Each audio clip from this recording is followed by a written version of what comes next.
सभी को मेरा नमस्कार। मैं लॉयर नवन वर्मा आप सभी का एक बार फिर कानून के ज्ञान में हार्दिक स्वागत एवं अभिनंदन करता हूँ।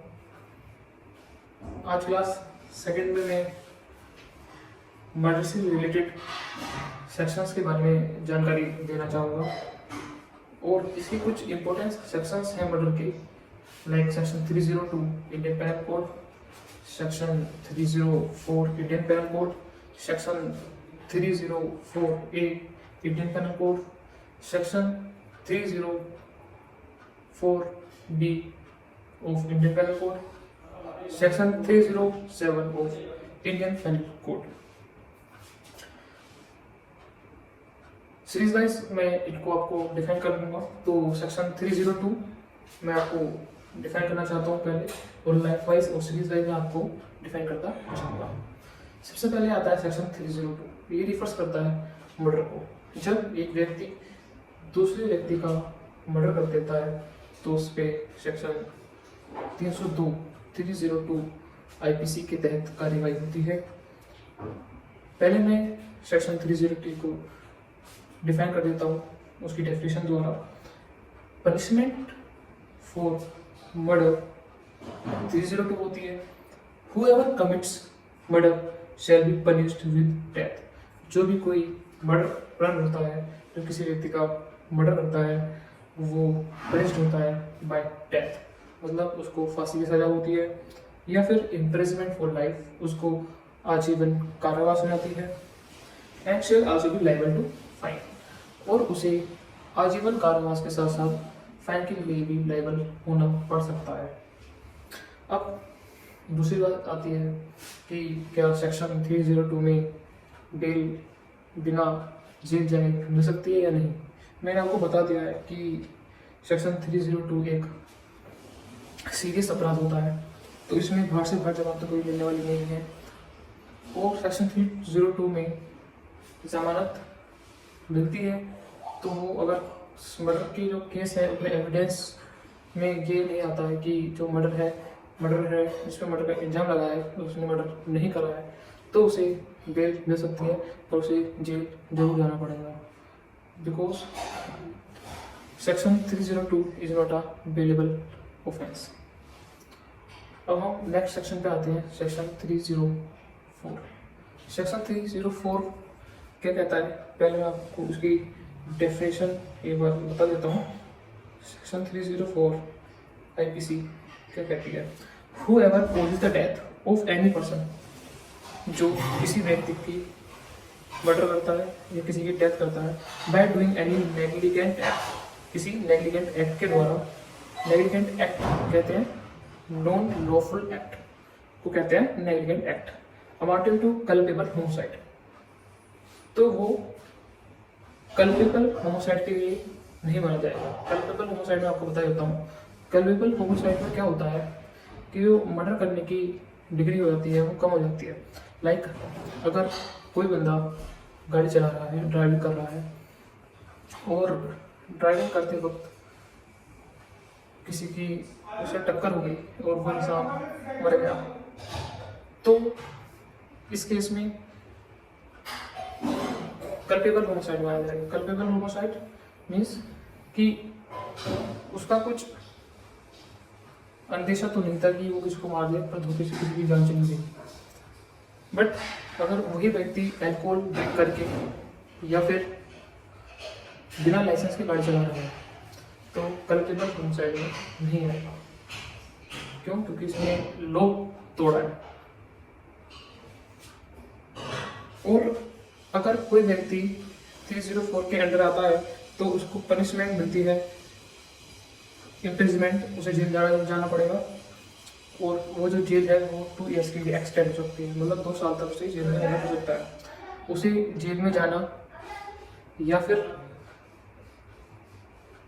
फाइन, दोनों ही उसे देना ही पड़ सकता है। अगर कोर्ट कहती है कि भाई जिसका तूने मर्डर करा है उसको तू फाइन दे प्लस तेरे लिए इम्प्रिजमेंट ऑफ लाइफ दिया, पर क्या उसको इम्प्रिजमेंट लाइफ ऐसे मिल जाएगी? नहीं, उसको इम्प्रिजमेंट ऑफ लाइफ ऐसे नहीं मिल जाती, उसे इम्प्रिजमेंट ऑफ 2 ईयर्स ऐसे नहीं मिल जाती, उसे पहले देखेगा केस में कि एविडेंस कैसी है। एविडेंस कहीं जो मर्डर है उसके फेवर में तो नहीं है।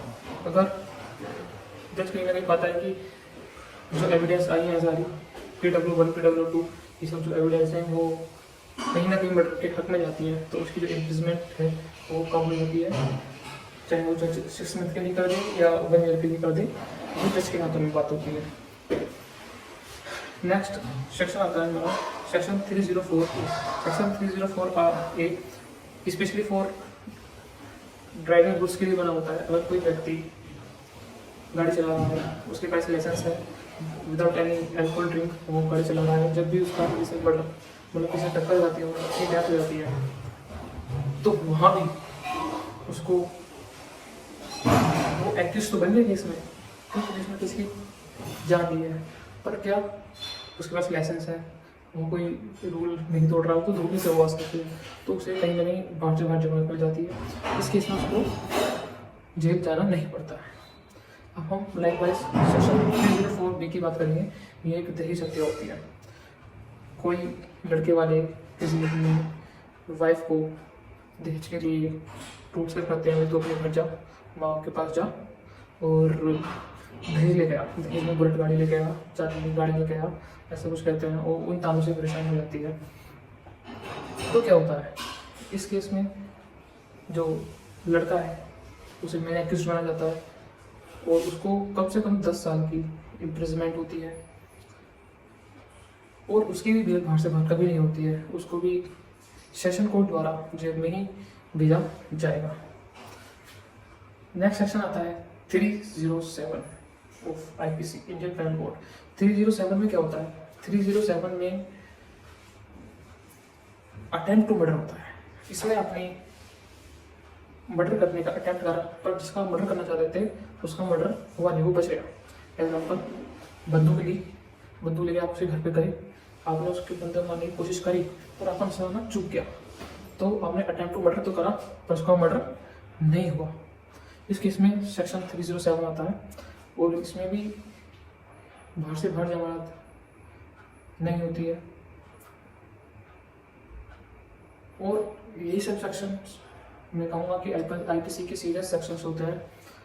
अगर कोई व्यक्ति किसी अन्य व्यक्ति का मर्डर करना चाहता है तो उसको ये सब चीज़ लिखनी पड़ेगी। तो मैं जो ये वीडियो मेरी देख रहा है उन सभी लोगों से गुजारिश करना चाहूँगा कि कुछ इस माइंड का कोई व्यक्ति आपको कहीं मिल जाए तो उसे भी ये वीडियो जरूर दिखा देना कि अगर तूने मर्डर करा तो तुझे क्या भरपाई करनी पड़ेगी। मैंने देखा है, मैं डिस्ट्रिक्ट कोर्ट में प्रैक्टिस कर रहा हूँ, मैंने देखा है कि अच्छे के घर इस केस में लुट जाते हैं जब उन्हें फाइन भरना पड़ता है, बेल लेनी पड़ती है। और सिंपली मैं कहूँ तो आजकल रिश्वत का ज़माना है, रिश्वत बहुत चलती है, चाहे वो कोई भी हो, जज हो, अंदर का व्यक्ति हो, कोई भी हो, रिश्वत सब ले रहे हैं आजकल। तो भी मैं सिंपली कहूँगा कि कोई ऐसा काम ना करे, सिंपल सा अपना 2 पैसे कमाए, घर में खर्च करें, बच्चों के लिए फल फ्रूट लाए, पर ये काम ना करें, उसमें उसकी भलाई है, क्योंकि इसमें घर तक जाते हैं लोगों के इस केस को लड़ते लड़ते, और जो जिसको आपने मारा है, जिसकी आपने डेथ करी है, उसका फाइन भरते भरते। तो आप सभी से मेरी हाथ जोड़ कर विनती है कि अगर आप ऐसे सोच भी रहे हो कि ऐसा कुछ करने का तो ना करें, क्योंकि आगे चल के बहुत कुछ चीज़ आपको झेलनी होगी। जेल में भी बहुत ख़राब माहौल है, मैं भी गया था कुछ दिन पहले, बहुत ज़्यादा ख़राब माहौल वहाँ है। ये देख लीजिए कि वहाँ सोने के लिए भी 800 रुपये पर वीक देने पड़ते हैं और थोड़ी सी जगह सोने के लिए मिलती है। ठीक है, तो ये जो सेक्शंस मैंने बताए ये आप सबके अलग हैं, इस बात का ध्यान अच्छे से रखें और बस पढ़े लिखें और अपना नाम और अपने बाबा का नाम रोशन करें।